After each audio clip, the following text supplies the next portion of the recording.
ہماری گفتگو اس سے پہلے آپ نے سماعت کی.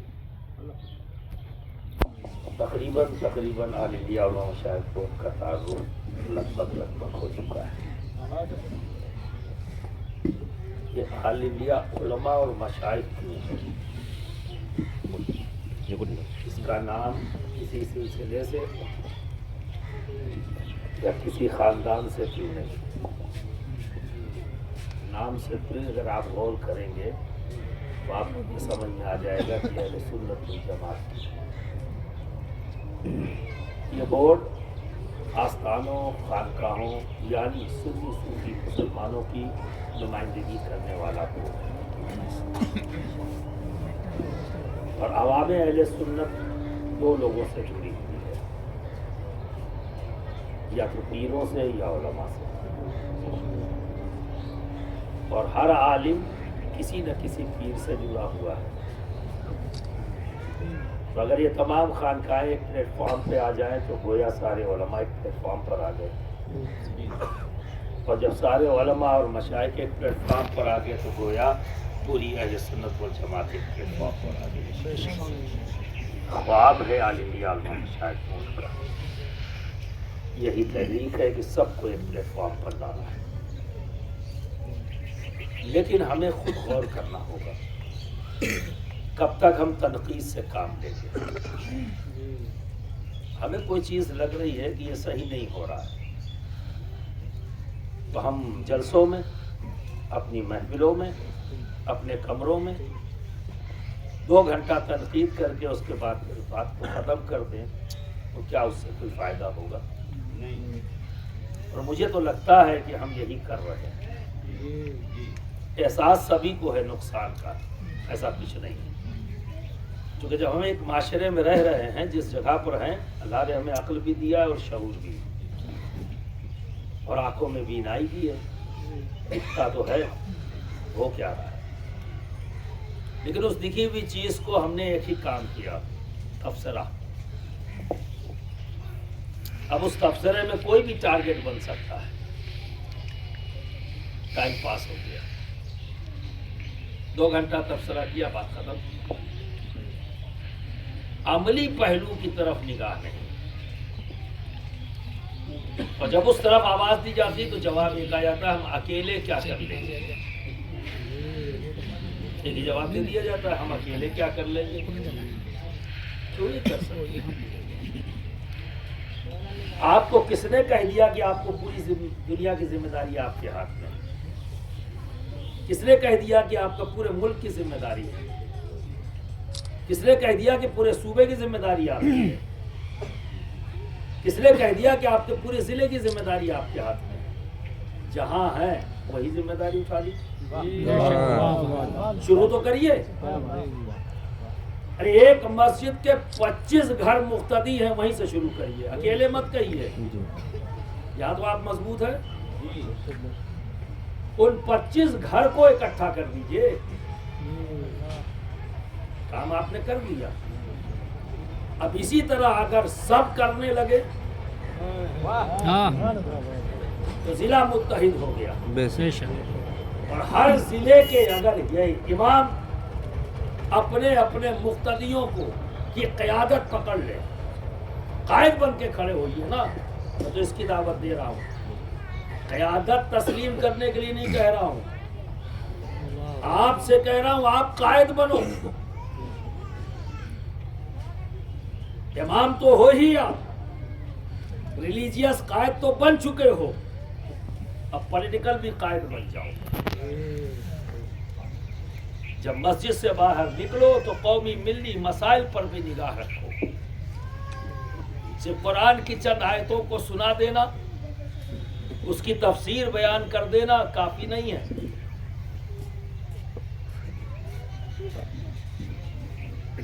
اور بھی ذمہ داریاں ہیں. جو خرابیاں پیدا ہوئی ہیں اس پر نگاہ رکھنا. میں یہ نہیں کہتا ہوں، یہ بات تو میں نے کہی، سب کی ذمہ داری آپ نے کیوں مان لی؟ صرف اپنے 25 گھروں کی ذمہ داری اٹھائی. جس کا جتنا بڑا ایریا اتنی اس کی بڑی ذمہ داری ہے. یہ فیصلہ آپ کو خود کرنا ہے. اب آپ اکیلے نہیں ہیں، کر سکتے ہیں؟ تو جواب یہ نہیں چلے گا کہ ہم اکیلے کیا کر لیں گے، کر سکتے جہاں تک کر سکتے. کوئی قائد آسمان سے نہیں آئے گا. اب رہی بات، اگر ہم محسوس کرتے ہیں کہ یہ کام ان کو کرنا چاہیے، یہ کام کرنا چاہیے، پر نہیں ہو رہا ہے، کیا کریں؟ خالی تبصرہ کریں؟ کیا ہماری ذمہ داری نہیں ہے کہ ہم جستجو کریں، تلاش کریں، اور جس کو کام کرتا ہوا دیکھ لیں اس کے ساتھ کھڑے ہو جائیں؟ اب رہی بات مسئلہ کا مشورہ، اگر سمجھ میں نہیں آ رہا ہے تو بات الگ ہے، ورنہ اسلاف نے، چونکہ یہ بورڈ صوفیاء کرام کی تعلیمات کو عام کرنے والا بورڈ ہے.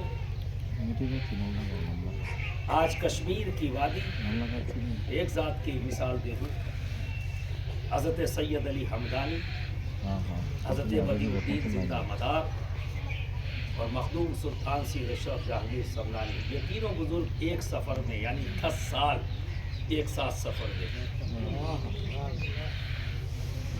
جب جدا ہوئے تو حضرت سید علی حمدانی کشمیر کی طرف آئے،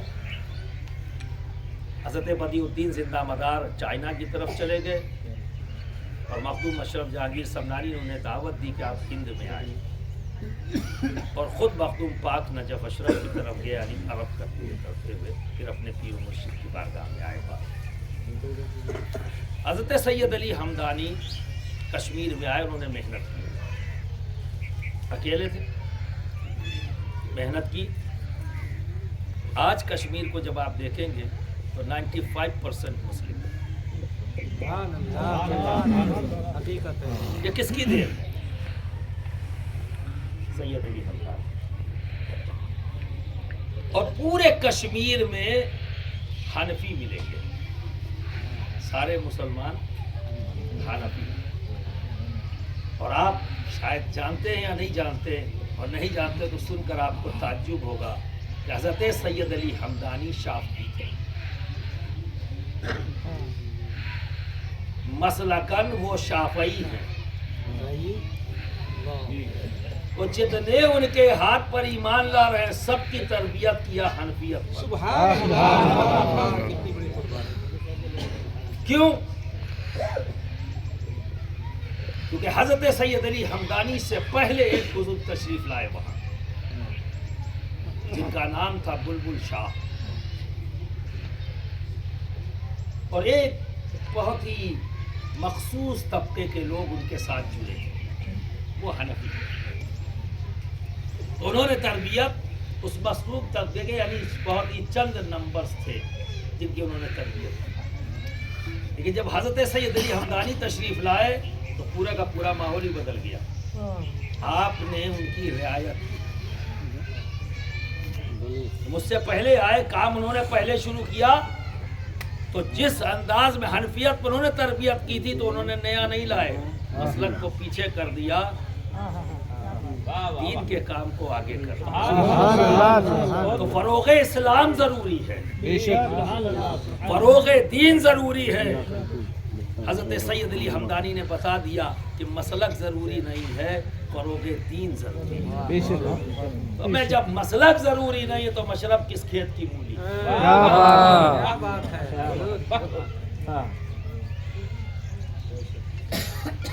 اور مشرب میں کبھی کوئی ٹکراؤ نہیں ہوا. میں ایک اینگل سے ایک نظریہ میرا یہ بھی ہے، غوث پاک کیا تھے؟ قادری. غوث پاک کیا تھے؟ قادری تھے. مشرباً پوچھ رہا ہوں، یہ تو مسلکن بتا رہے آپ، میں مشرباً پوچھ رہا ہوں غوث پاک کیا تھے؟ جو بیٹھ کے لارے لگاتے ہو پہلے یہ تو بتاؤ. غوث پاک مشرباً کیا تھے؟ جنیدی تھے.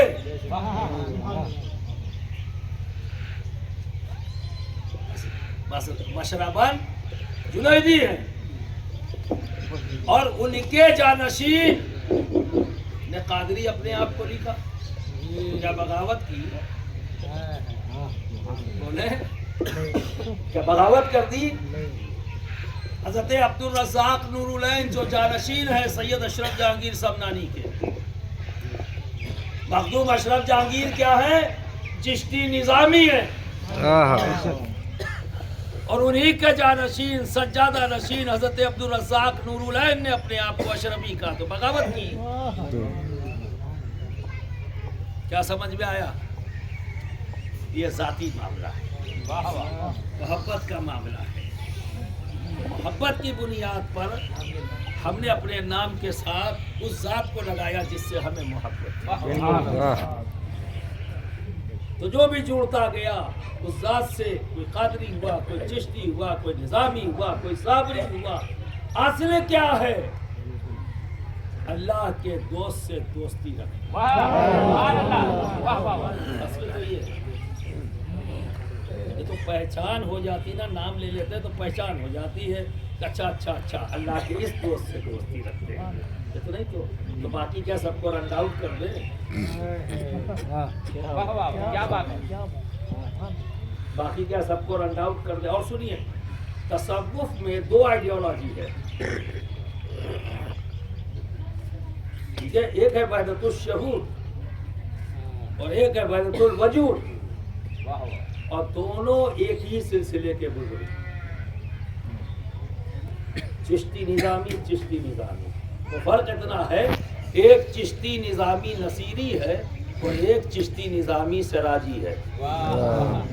یعنی چشتی نظامی نصیری حضرت بندہ نواز گیسو دراز، اور چشتی نظامی سراجی سید اشرف جہانگیر سمنانی۔ یہ وحدت الوجود والے، وہ وحدت الشہود والے، اور دونوں آپس میں بحث کرتے ہیں۔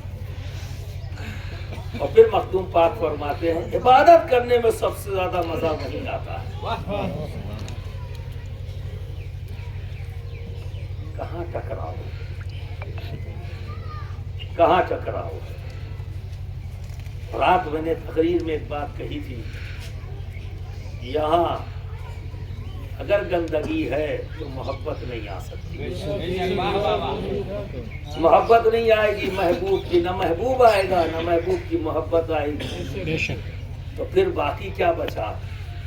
اپنے بزرگوں کی ہڈی پر تجارت، تاجر بچے گا روحانیت۔ ہم سب کی ذمہ داری ہے، کیونکہ دنیا میں جتنے بھی تبلیغ کے راستے اختیار کیے گئے سب فیل ہو گئے، سب کے رزلٹ فیل۔ ایک ہی تبلیغ کا ذریعہ، ایک ہی راستہ ایسا رہا جو کل بھی سکسیس تھا، آج بھی کامیاب ہے اور کل بھی کامیاب رہے گا، وہ ہے صوفیانہ طریقہ، صوفیانہ طریقہ۔ اور ہمارے بزرگوں سے یہ ہمیں ملتا ہے کہ آپ دیکھیے حضرت مخدوم پاک کے پاس ایک شخص آتا ہے، یا سید اشرف جہانگیر میں اللہ کو دوست نہیں رکھتا، آپ کو دوست رکھتا ہوں۔ آج اگر یہ ہو جاتا تو، اور وہاں بھی ہوا تھا جب مخدوم پاک نے کہا سچ بول رہا ہے، ہاں سچ بول رہا ہوں، آپ کو دوست رکھتا ہوں، خدا کو نہیں، اگر سچا ہے تو بیٹھ جا، جھوٹا تو بھاگ جا۔ جب بیٹھا لیا تو لوگ بیٹھے تھے، کنفوسی شروع ہو گئی، اپنے آپ کو نشانے کیا سمجھ رہے؟ اللہ کو دوست نہیں رکھتا، ان کو دوست رکھتا ہے تو صاحب فائدہ ہو جائے گا اس کو۔ اب صاحب جب بیٹھا لیا اسے تو اب وہ پریشان ہے۔ جب مخدوم پاک نے اس کی طرف دیکھا تو کہا پریشان کیوں ہیں؟ بیٹھال تو لیا، تو کہتا ہے اسی لیے تو پریشان ہوں جو بیٹھال لیا۔ کیسے پریشانی والی کیا بات ہے؟ کہ حضرت جہاں کہیں بھی گیا لاہور پڑھ کے بھگا دیا گیا، اور آپ کے علم، آپ کی ولایت کا چرچا سن کے آئے، آپ بیٹھال گئے ہو تو پریشان تو ہوں گا ہی، نہ جانے کتنی جہاں گیا بھگا دیا گیا۔ تو پھر آپ نے کہا اگر سچا ہے تو بیٹھا رہے، جھوٹا ہے تو بھاگ جا۔ کہا سچا ہوں، کہا بس اب سن دوستی کا تقاضا کیا ہے، دوستی کا تقاضا کیا ہے؟ دوستی کا تقاضا یہ ہے کہ دوست جسے دوست رکھے تو بھی دوست رکھ. تو میں اللہ کو دوست رکھتا ہوں، دوستی کا تقاضا یہ ہے کہ تو بھی رکھ. میں نبی کو دوست رکھتا ہوں، دوستی کا تقاضا ہے کہ تو بھی رکھ. میں ان کو رکھتا ہوں، سب گنا ڈالا تو سیدھے قدموں میں آیا، کلمہ پڑھا، ہو گیا. اس لیے کہا یہی ایک فارمولہ ہے جو ہر دور میں ہر جگہ کامیاب رہا. اور آج اگر ہم اس ملک میں رہ رہے تو یہ بھی جان لیے انہی صوفیاء کرام کی روحانیت اور ان کی خدمت خلق کے اثرات آج بھی یہاں کی رہنے والی قوموں پر موجود ہیں. کتنے نفرت کے ماحول میں بھی وہ آپ کو تسلیم کر رہے ہیں، ابھی بدلے نہیں. پر ہم اپنا تزیہ نہیں، اپنے بارے میں نہیں سوچتے. ہماری تو عادت پڑ گئی ہے اپنے آپ کو کلین چٹ دینا اور پھر خود ہی اپنی پیٹ تھپتھپانا. روزانہ اپنے آپ کو کلین چٹ دیتے. اسٹیج سے اترنے کے بعد آج تو میں نے جھنڈا گاڑ دیا، گیا ختم. میں 1.5 گھنٹہ پسینہ بہا گیا، کچھ ملا گیا اس سے وائے لفافے کے. آپ کے پاس ہے کیا؟ اور عالم کتاب پڑھنے سے کوئی عالم نہیں ہوتا. یہ بھی غلط اصطلاح ہو گئی کہ آج مدرسوں سے عالم بنایا جاتا ہے. کون بنا دے گا جی؟ ایک کاغذ کا ٹکڑا عالم بنائے گا؟ کتابیں پڑھائی ہیں آپ نے، کورس پورا کرایا ہے. عالم تو وہ ہے جس کے دل میں خشیت الہی ہے. عالم وہ ہے، کتاب ہی نکالے ہیں ہم نے، کورس پورا کرایا ہے. اگر فارغ ہونے والے بچوں کو یہ احساس ہوتا تو عقلتا نہیں کہ میں علامہ ہوں، فہامہ ہوں. اپنی ذمہ داریاں محسوس کرتا اور عوام کے قریب جاتا. آج عوام کے قریب نہیں جا رہا تو اس کی وجہ یہ ہے کہ اس کو جاہل سمجھ رہا اور اپنے آپ کو عالم.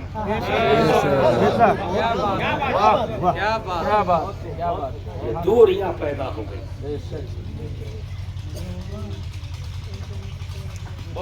برادران ملت اسلامیہ وقت نہیں، کہنے کو بہت کچھ تھا. اور آپ ہر کام بہت بڑھیا بڑھیا سوچ سمجھ کے کرتے ہو اور ہر چیز میں اپنی عقل و شعور کا استعمال کرتے ہو، لیکن جب دین کا معاملہ آ جائے تو خرافات کرتے ہو. تم کو مزہ خرافات میں آتا ہے. تمہیں وہ عالم پسند نہیں جو ادب اور احترام کی بات کرے، تمہیں وہ عالم پسند ہے جو فتنوں کی بات کرے. اور خود کہتے بھی ہو بڑے فتنے باز ہیں، پھر بھی پیچھے پیچھے نعرہ لگاتے ہو. تم بھی کم نہیں ہو. بالکل. پھر اپنے آپ کو کلین چٹ دیتے ہو. کیا کہتے حضرت ہم تو کچھ جانتے نہیں، ہم لوگ تو عالم نہیں ہیں، ہم جانتے نہیں. سارے فتنے خود تیار کرتے ہو، کہتے ہو ہم جانتے نہیں. جی عالموں پر انگلی اٹھانا چھوڑو، ان کا عزت کرنا سیکھو، ان سے کام مانگو. حضرات بتائیے ہم کیا کریں؟ ان سے آ کر کام مانگو، اپنی ڈیوٹی مانگو. کبھی آئے پیر صاحب آ گئے پھونک دو. ابے بس چلے تو اسٹیج کے اوپر بھی بوتل ڈال دے منہ میں. کیا تماشا ہے یہ؟ کیا تماشا ہے یہ؟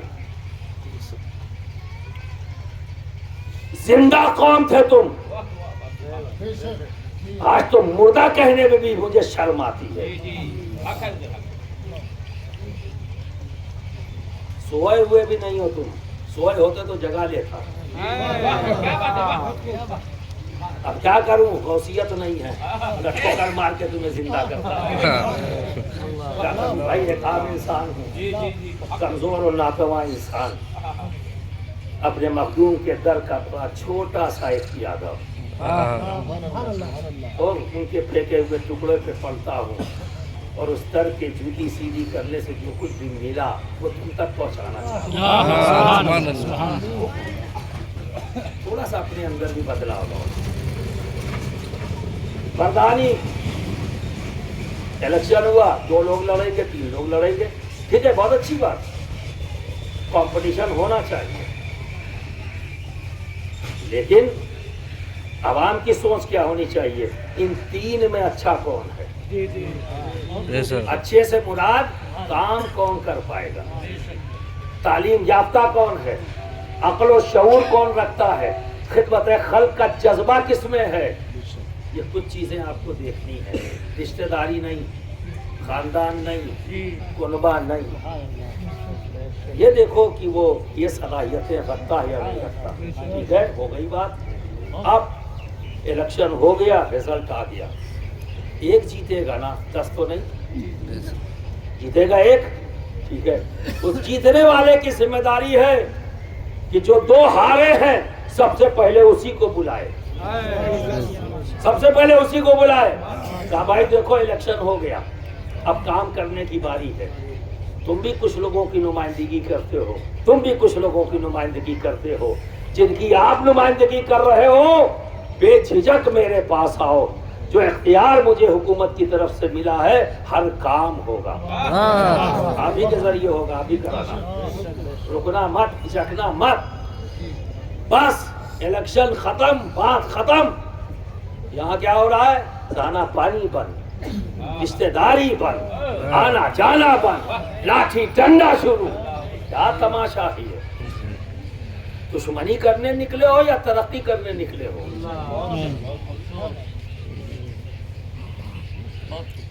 انہی سب چیزوں نے ہمیں اس مقام پر ڈال دیا۔ اور ایک بات اور اچھی طرح سے سن لو، اس کم وقت میں کوئی سیاسی جماعت نہ ہماری دوست نہ دشمن، دونوں باتیں ہوں گی۔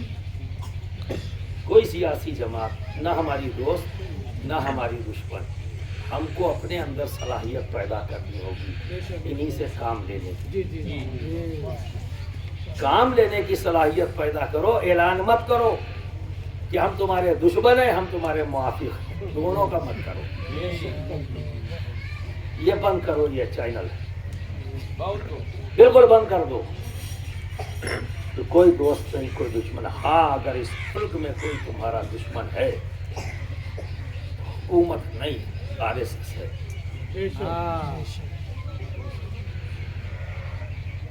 ارے جب ٹارگٹ بدل دو گے لڑو گے کیسے یار؟ تمہیں یہی نہیں پتا کہ تمہارا دشمن کون ہے؟ اور ایک اچھی طرح سے جان لو، پتی توڑنے سے کام نہیں بنے گا، جڑ پر حملہ کرنا ہوگا، جڑ پر۔ پیڑ کاٹ بھی دو گے نا پھر سے پنپ جائے گا۔ تو ببول کے پیڑ میں دہی ڈال دو، کھود، کبھی وہاں زندگی بھر جب تک وہاں مٹی ہے کبھی ببول کا پیڑ نہیں اگے گا۔ نہیں تو کانٹے نہیں ہوں گے، کانٹے نہیں ہوں گے تو تمہارے پیر میں گڑیں گے۔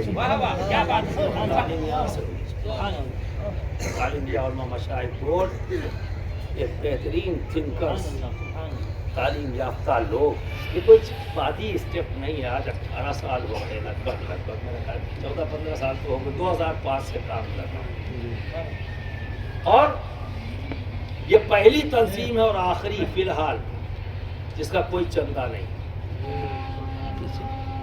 کوئی رسید نہیں۔ میں جانتا ہوں رسید چھاپی نہیں کہ یہ تنظیم گئی کام سے، جان رہا ہوں، میں سب دیکھ رہا ہوں آپ کو، کوئی پوسٹر اور بینر نہیں۔ عالم علماء مشائخ بورڈ چھپتا ہے، کیونکہ صدر ہوں تو نام آئے گا، اگر اس پر بھی اعتراض ہو تو یہ بھی ہٹا دو، کوئی فرق نہیں پڑتا، کوئی فرق نہیں پڑتا۔ لیکن ایک بڑا عجیب معاملہ جو میں نے دیکھا، ایک خیال، ہم کام کریں گے تو ان کا نام ہوگا، کائے کا ہوگا بھائی؟